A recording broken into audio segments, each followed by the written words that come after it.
started talking about, and yes, you do need to know the H word, Hellenism. What is Hellenism? The spread of Greek culture. That's the most basic definition.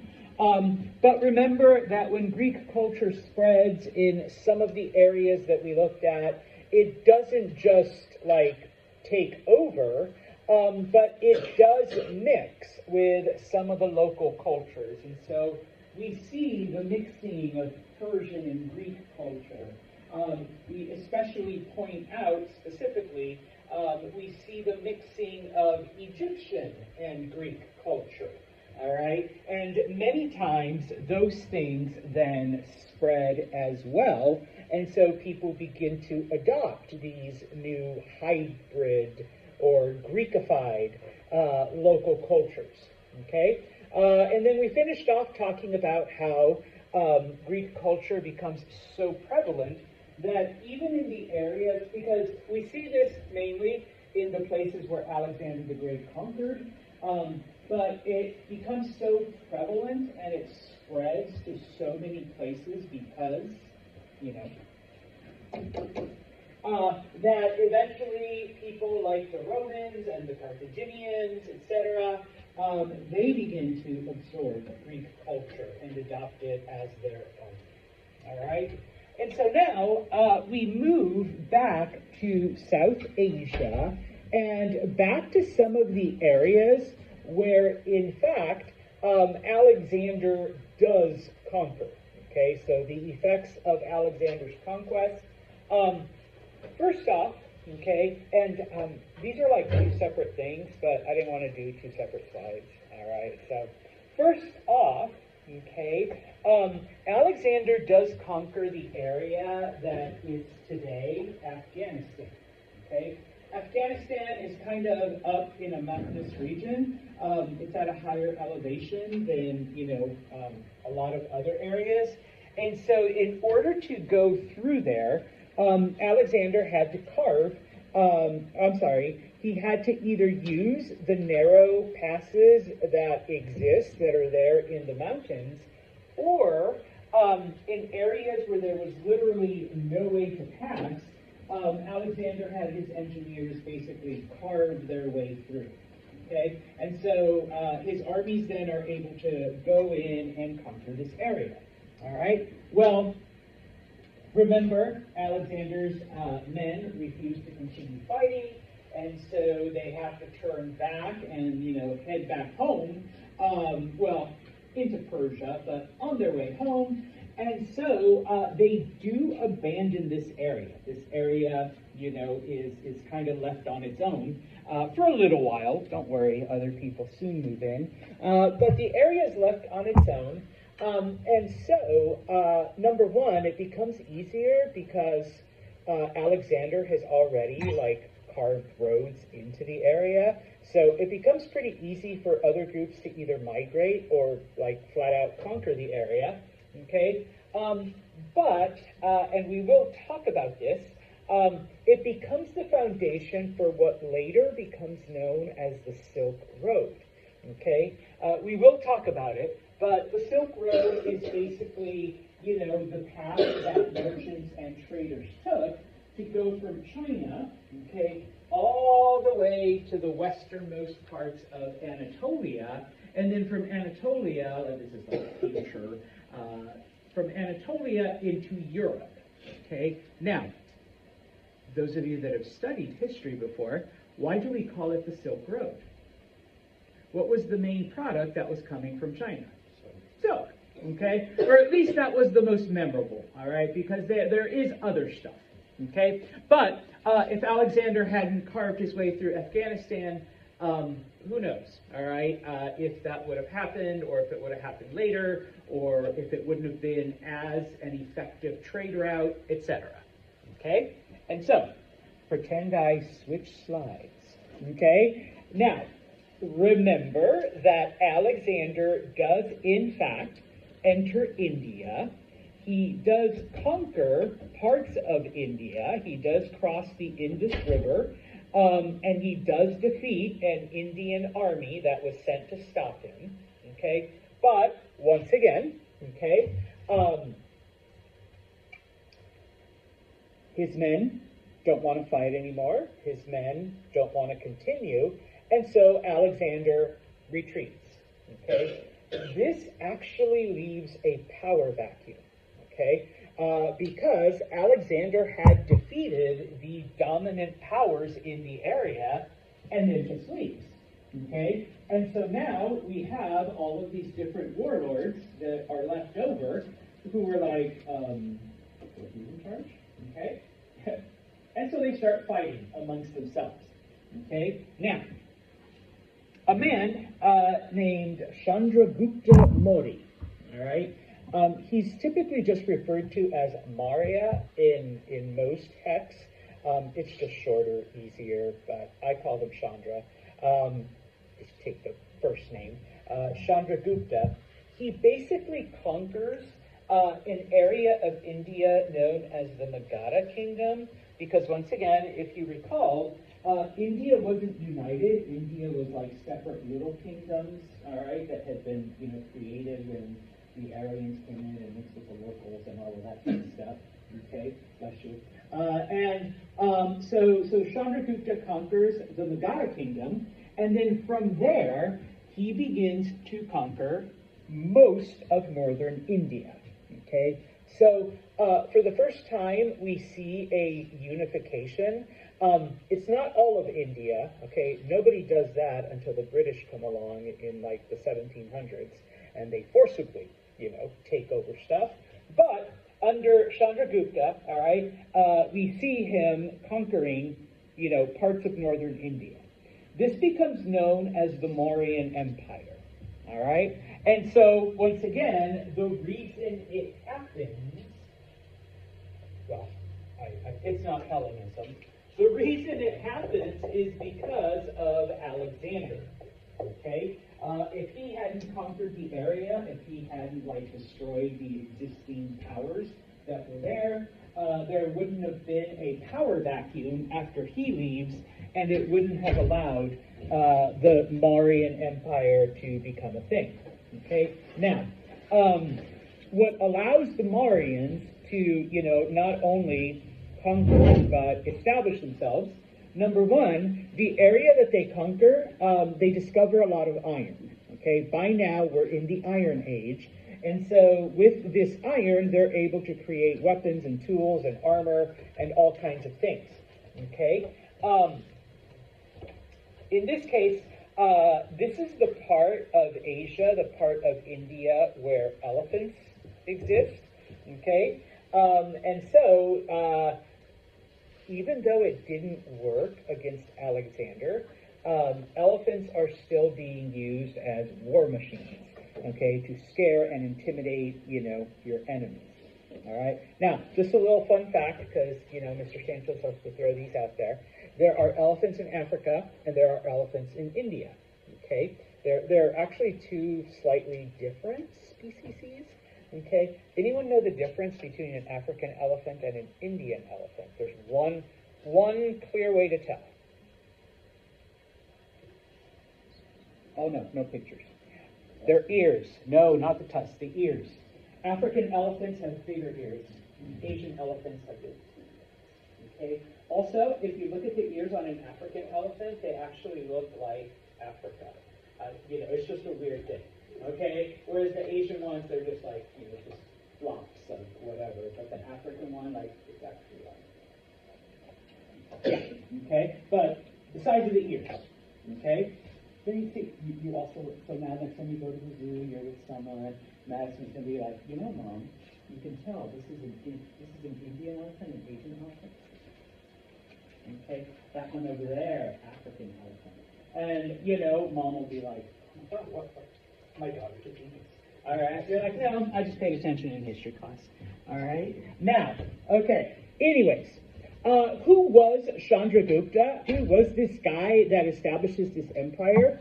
Well, he wasn't even part of the upper class, all right? He wasn't part of the ruling class, all right? He was probably a farmer. He was probably part of the Vaishya, okay? The merchant farmer class, the kind of almost, not bottom, but somewhere in the middle class, okay? And so, so how does he become the ruler of northern India?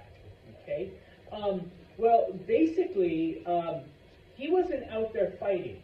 Okay, only the warriors got to go fight, but he does observe. Okay, the strategies that Alexander used. Okay, he does watch the Indian armies get, their butts kicked. All right, and so after Alexander leaves and there's this power vacuum, he's able to raise an army and he teaches them how to fight the way the Macedonians did. Okay, the Indians weren't able to beat it, and so who's ever left over, they're still unable to hold out for very long. And so, yes, Chandragupta is able to adapt Alexander's strategies and use that to create his empire. Okay? Now, all right, so this is, and something else that's significant. All right, it's South Asia's first empire. This is the first time, bless you, that we see this kind of state building. Okay, now the name India, even though way back in the first chapter, okay, we did learn that India is named after the Indus River. Okay, it was the Greeks.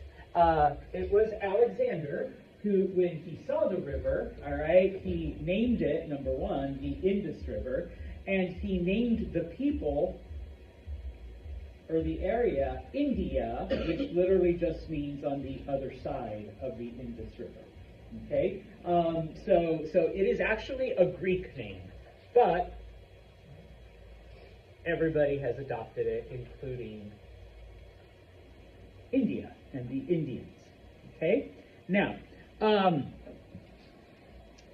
after he conquered Magadha and after he conquered most of northern India, he decides he wants to go against Persia. All right? Now, he's only vaguely aware of the fact that Alexander has died and that his general Seleucid has taken over Persia, and that the Persians aren't like 100% Persian anymore. They're like part Greek, part Persian. All right? We've seen the this. Okay? And so, what he does is he attacks the Seleucids. He is defeated. Okay? He thought that, I've been able to conquer other parts of India. I'm actually using the strategies I learned from Alexander. Why can't I use it against, the Persians? Because obviously Alexander was able to defeat the Persians. But like I said, he was only vaguely aware of the fact that by now Persia has been taken over by Greek leadership and has melded with Greek culture, and that, the leader of Persia is a Greek general. And so, he's defeated. Okay? Now, the Seleucids, the Persians, retaliate and try to invade India again, but they fail. Okay? Because once again, Chandragupta, they're not just fighting Indians, they're fighting Indians that have taken Alexander's strategies and adopted them. Okay? So it's basically a tie in this war between the Persians and the Indians. Okay? But what ends up happening, okay, is that the Greeks are curious, about this area because, okay, Alexander conquered it, no problem. This new guy has taken over and we can't do anything against him. So, the Seleucids and, other Greek speakers, along with Chandragupta and his Indian kingdom, they sign a treaty, okay? And in this treaty, okay, number one, okay, one of the things that happens is that, sorry ladies, but this is kind of what you were used for back then, okay? Greek women are sent to India as wives for, the Chandragupta, the king, and, other people that, were also nobles, okay? In addition, okay, the Greeks are like, how about if we send an ambassador? How about if we have someone amongst you, okay, to if there's ever any difficulties, he will handle it before we resort to war, okay? In exchange, all the Marians had to do, because, they were pretty wealthy, they had a lot of treasure, is send, an enormous amount of treasure, and, oh yeah, those big animals with funny noses and long teeth, okay? Elephants. Send us a couple of those, all right? We're really, really curious about those things, all right? We've had to face them a couple times in battle now, all right? And they're pretty badass things, okay? And so, this is actually where we learn most of what we know about ancient India. Yes, we get it from,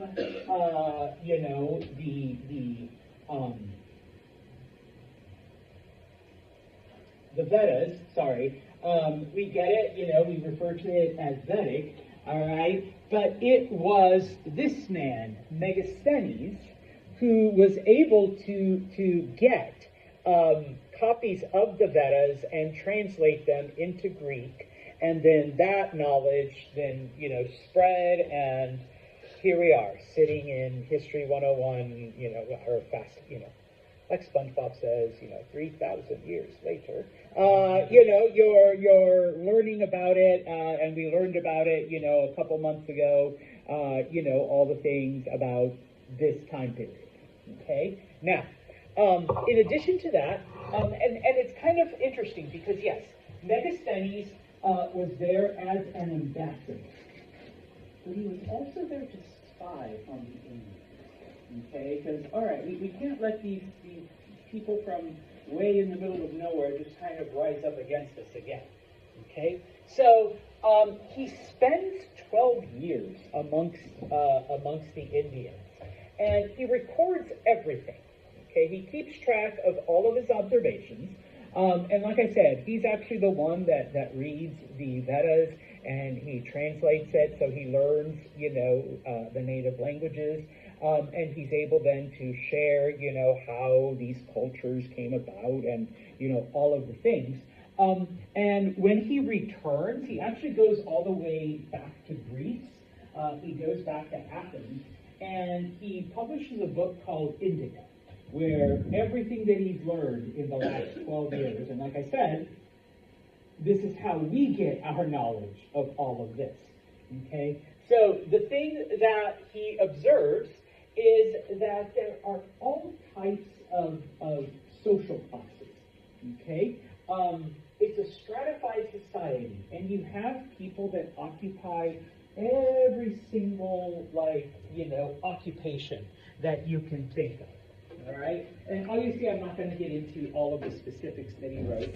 Now, he wasn't 100% accurate because to him, there was 7 groups of people. It's actually more if you count all of the jati, the subcastes, not just the varnas, which there were 5, but then every subcaste that was inside the varnas, okay? But from his observations, he only saw 7, but there were more, okay?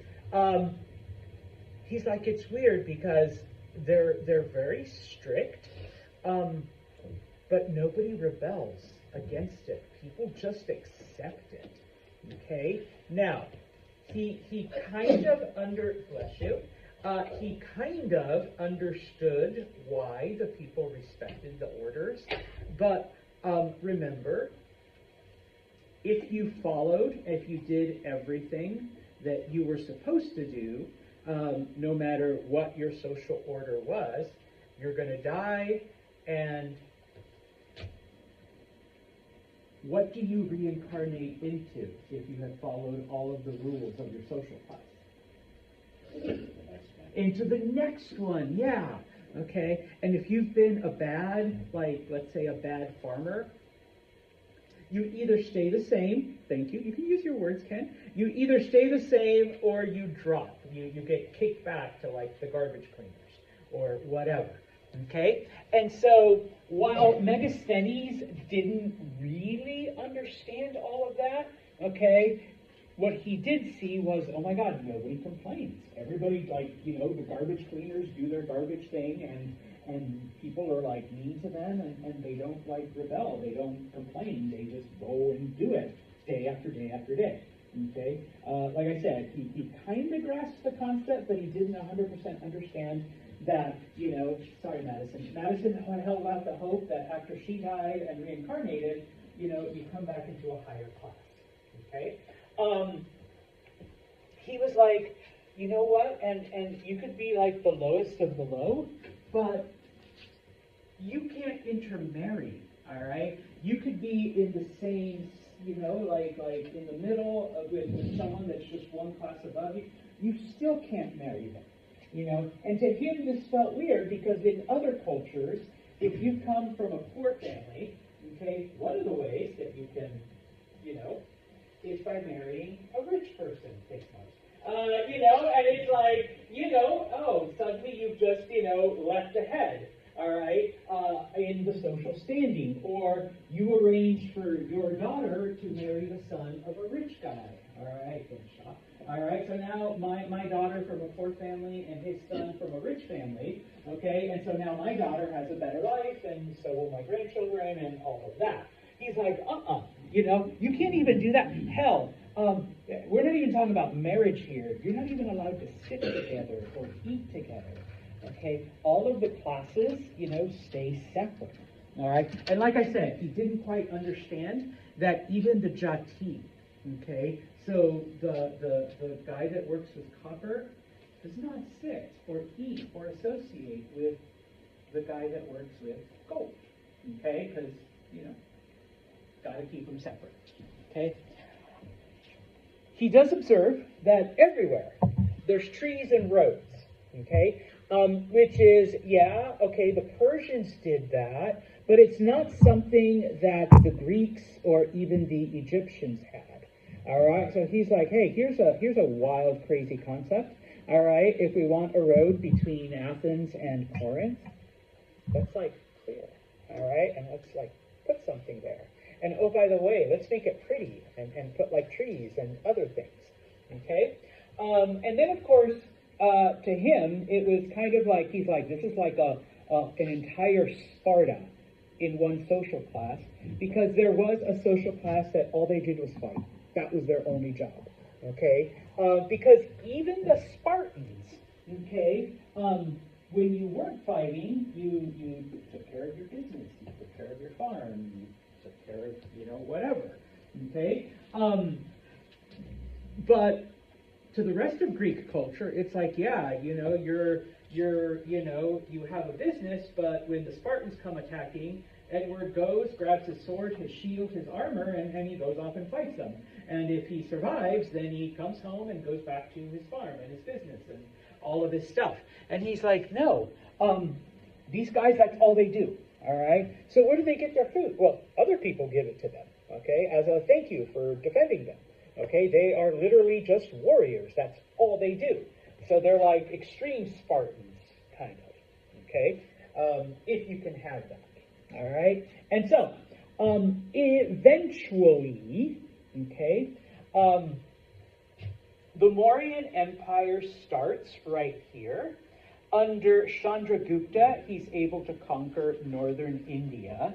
And yes, you may think, Santos, that looks like all of India was brought together. Well, no, we never got the south, okay? And I know on the map it kind of looks small, but India's like huge, all right? So even that small area is actually like a lot of land that was not conquered, okay? Now, yes, Ken? Yeah. So from what I gather, most of India's regions got like maybe small cities, but at the same time, like a lot of like the majority of the land is pretty much what makes up the country. Mm-hmm. Okay. Thank you. All right. Now, we're going to leave Chandra alone. Okay. Chandragupta's grandson. All right. Because obviously he dies, son takes over, son dies. grandson takes over. His name is Ahsoka. All right? He is the one who actually, I promise I'll come back, created this. Okay? So it's under his grandson that we see the Marian Empire reach its greatest extent. Okay? I put it right there. Under Ahsoka, basically most of India comes under, one control, except for the southern tip and then the islands that today are Sri Lanka. Okay? Now, it is under Ahsoka that eastern India, which the area of, and in some cases it's still called this, the area known as Kalinga, okay, comes under his control. All right? This part. Oh, sorry. This part right here. Okay? The eastern part of India. Okay? Now, the people of Kalinga don't surrender, quickly or easily. They fight back. All right? It is a bitter war that lasts several years and causes a lot of destruction and causes a lot of death. And it is a very brutal conflict. But eventually, Ahsoka is able to conquer Kalinga and is able to, defeat the people. But, okay, when he enters the area, he actually begins to feel shame for all of the death and all of the destruction and all of the misery that this war has brought. Okay? Because up until this time, the areas that both him and his father and his grandfather had conquered were pretty easily conquered. Okay? Armies fought armies, and a few people died, and then the army surrenders. Okay? By the time we get to Ahsoka, most people, they had a pretty bad, a reputation of, they're going to come in, they're going to conquer us, don't resist too much. The Kalingans decided to resist, and so it becomes a brutal conflict. This guilt leads him to question, life and morality and, all of these other existential things. And his solution is to become Buddhist. All right? That provides him with, the peace and the knowledge and a way to, atone for all of the deaths and all of the destruction that he has been responsible for. Okay? Now, nothing wrong with becoming Buddhist, okay? But if you have an empire that has been based on conquest and killing, okay, one of the tenets of Buddhism is not killing, doing no harm. So, what becomes of this is, number one, okay, it's called the Kalinga Edict, all right, where he basically says, all right, you know what, our empire, under my father and under my grandfather, we have been responsible for so much death and so much destruction, okay. Number one, that is going to stop, okay. No more of that, okay. We will embrace the concept. It depends on the translation, okay. Some people refer to it as Dhamma. I learned it as Dharma, okay. That's the word that I learned, but once again, it depends on which translation you read, okay. What is Dharma? Number one, okay, it espouses tolerance of others, number one, okay. In a society where, garbage cleaners, farmers, middle class business, warriors, and, priests and upper class, okay, it doesn't matter which social, order you belong to, openness and tolerance and acceptance, okay, because, someday Ed is gonna, move up and be in one of the upper classes, and of course, Mars understands that in previous lives, started off at the bottom, and after 50 lifetimes, he was Mars. So you know what? I'm going to be nicer to Madison because Madison is struggling to, in the next life move up and in the next life move up, just like I did. Okay? Obedience to the natural order of things. Okay? You're not going to jump. Okay? You're not going to rebel. Okay? Dharma dictates that if you're the lowly garbage cleaner, you are going to be the best garbage cleaner that has ever existed. Okay? And only by doing that, okay, and now you are going to be the best ditch digger that ever dug ditches. Okay? And of course, you are going to be the best businessman, the most honest, and you're going to make the best gold necklaces. You're not going to cheat your customers, etc., depending on, your social standing. Olivia. This is a weird question, but how did they look at suicide if someone wanted to die quicker to move on? That obviously was seen as cheating. Okay, because as I know, you can't just decide, I'm going to kill myself 5 times and yeah, I'll end up in that life. No. Okay, so you might remain in your status or get dropped down to the garbage cleaners and maybe stay there for a couple of lifetimes. Yeah, that's something to that. Buddhism is most, for the most part, is like religious inadequacy of living. Yeah. So honestly, like, even taking that aspect of things, and not just cheating, like, you don't, it's just about every possible way you can. Yeah. So you're going against the natural order. Or if you got murdered? Well, see, that's different. Respect for all life forms. And yes, it leads us to the next thing, okay? You probably wouldn't, because part of Buddhism is respect for life. And so now he says, yes, before I became Buddhist, I led armies that slaughtered people. But we're not going to do that anymore. Okay, we're going to be a much nicer, non-killing country.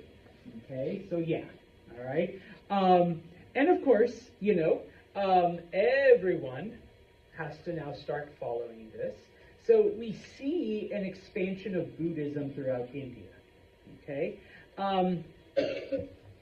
The other thing that becomes interesting is that up until this time, the various Indian gods demanded like a blood sacrifice. In this case, cows. All right, that's the chosen animal. And of course, he decides, no, we're going to stop sacrificing cows to the gods. Okay, because now we're Buddhist. All right, so the other gods can whatever. Okay, but no more killing of cows. All right, because once again, we do need to start respecting all life forms, not just humans. Okay, but because remember, Jainism espouses like no killing anything. All right, like nothing. Okay, we're not quite at vegetarianism yet. Okay, but this is where it starts. Number one, and eventually the idea that the cow is sacred is adopted by Hinduism. Okay, they don't eat beef. Cows walk the streets, they're protected. If a cow is crossing the road, the world stops and you don't bother the cow. Like, you can't even honk at it to keep it out. Okay? You can, push goats or whatever, or pick them up and, like, get out of the... No, you don't do that to the cow. All right? So, we're not there yet, but this is where it begins. Okay? That idea. All right? Now, so that nobody can claim ignorance, all right, Ashoka has pillars and reminders built throughout the empire, okay? And he has it written in every local language. He has it written in Sanskrit, which is one of the languages that eventually develops. He has it written in Aramaic, which is a new language, but people are speaking it. And, of course, Don't forget, because it's thanks to Alexander and Hellenism, and of course Megasthenes, the Greek ambassador who brought Greek culture and stuff. And I'm sure all of those Greek women that were offered as treats, trophies, prizes, sorry ladies, to, the Indian nobility, all right? So Greek has become the language of culture and all of that in India as well. So it doesn't matter which language you spoke. You cannot claim, I didn't know I wasn't supposed to kill a cow, because it's written in every single language, okay, that you could possibly, or that they could possibly imagine a person speaking or reading, okay? Now, this is a temple known as a stupa, okay? They contain the edicts, but later on, we'll get to that in a future chapter. Later on, these temples begin to hold many relics of the Buddha, okay? Things that he supposedly touched, or things that he supposedly wrote, or things that he supposedly wore, okay? If you think that's weird, I've been to exhibits, like, for Catholics and other religions where it's like, ooh, this was Pope Gregory the X's, like, bath slippers. And it's like, oh, his slippers, like type of thing, okay? Yeah, that's where I've seen it at the Vatican, and also about 20 years ago, I know I'm old, when I lived in San Diego, they actually had, it was called The Popes, an exhibit at one of the museums. The craziest thing I saw was a Pope finger. All right, and you guys are like, is that a treat? No, it was the literal finger off of a dead pope that they decided to cut off, because they were like, yeah, this pope was like special pope. And so for a while, people would go and pray and worship the pope finger. I can't remember which one it was, but it's just like, I'm like, holy shit, there's this pope finger, just they had it encased in marble, glass, whatever, something. It was preserved, and they're like, yeah, that's, people would go and worship it or pray to it and give offerings. But other stuff was just like, this is the scepter from Pope Gregory the X, and this was the robe of Pope Xavier the whatever, type of thing. So, did you have something, Ken? No. Okay. All right. The finger, I gotta tell my wife about that. So, this was what was most commonly used to put out the Kalinga edicts, all right? And I'm sorry, I just ripped it off of Google. I've never been to India, so I just went to Google search. But there is, some of the writing is still there. Obviously, these things are about 2,000 years old, so a lot of it has been worn off. But, okay, some of the message is still there. All right. Now, to finish off, okay, the Mauryan Empire. Okay, after Ashoka dies, the Mauryan Empire does not last very long, because if you built an empire on conquest and violence and killing, and now everyone has accepted a philosophy of peace and acceptance and respect for all life, are you going to be, yes, thank you. Everyone around them just basically attacked. It's like, oh, well, I guess we're being attacked, type of thing. Okay? And so, yes, the Mauryan Empire is basically conquered by other groups, but on the bright side, okay, because of him, Buddhism becomes a major, let's say, religion in the area. Okay? And that's the end of the Mauryan Empire, basically. Okay, it reverts back to small little kingdoms, again, the way it was before, and stuff like that. But they're a lot more peaceful. At least a lot of them are. Okay, and bless you, they stop killing cows, and they stop kinda killing people, and they all try to embrace the Eightfold Path and all of that. Okay, now, talking about an area in northern India, which today is actually Pakistan/Afghanistan, okay? Alexander's conquest had taken them into those areas, and so just as an FYI, and we will talk about this on Monday, okay? He didn't always build cities, okay? Sometimes he just created garrisons, forts, where he would leave some soldiers behind, to guard the area, okay? When the Seleucids come to power, when, his empire collapses and all of that, the Seleucids, build more and expand on these original towns that Alexander started, okay? Now, we do have Greeks mixing with Persians. We do have Greeks mixing with the locals. And just like any, let's say, immigrant group, even though they really weren't immigrants, but let's use that word, you bring your culture with you. You bring the stuff that you enjoy. And yeah, Mr. Santos loves hot dogs and cheeseburgers and pizza and all of that good stuff. And now that I live in Utica, spaghetti and riggies and all of that. But guess what? I still eat my tacos de carne asada and my carnitas, and I do make the best, according to my kids, quesadillas. All right, yeah, Taco Bell ain't shit. All right, not those quesadillas. All right, and so because of this, okay, we begin to see these little mini Greases pop up. All right. Like I said, when archaeologists discovered this in the 1800s, they're like, what the hell? How did we end up with these Greek cities in the middle of the desert? Like this. Okay? Now, of course, okay, the soldiers, they didn't always get to bring their women from home, and they weren't quite like Alexander, marrying anything that they could. All right, but, they're out here, they meet the local women, they marry, okay?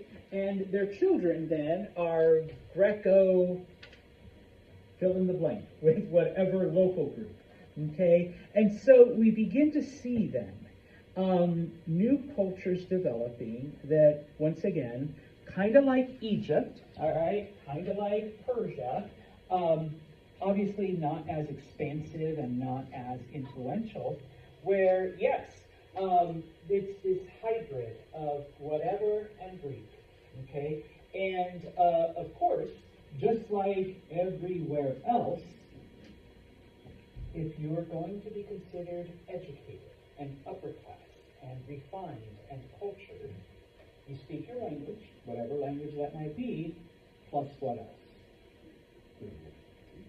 This is no English yet. All right, so you speak Greek, okay? And so, yeah, all right, this becomes then the major form of communication. And as I've said before, we'll get to that one on Monday, it's the reason why we know so much about these areas, all right? Because they took all of the local stuff, translated it into Greek. Everybody spoke Greek for the next couple thousand years, and like I said, even as late as the 1800s, if you received a classical education, part of that included learning Greek. Okay, so yes, okay, that's how we know all of this. And now Santos is sharing. All right, I promised we'd get out early.